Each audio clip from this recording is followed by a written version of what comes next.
చేశారు. అలాగే ఈ హనుమాన్ మండపం వెనకాల పిల్లర్ పైన బంగారు గరుడ విగ్రహం ఉంటుంది. నేను వీడియో తీయడం మిస్ అయ్యాను, మీరు తప్పకుండా దర్శించుకోండి. ఈ హనుమాన్ మండపం పక్కనే జయగంట మండపం ఉంటుంది.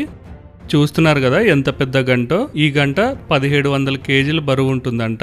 మొత్తం కంచుతో చేయబడిన గంట. దీన్ని ఒక్కసారి మోగిస్తే దాని శబ్దం దాదాపు 2 మినిట్స్ వరకు ఉంటుందంట.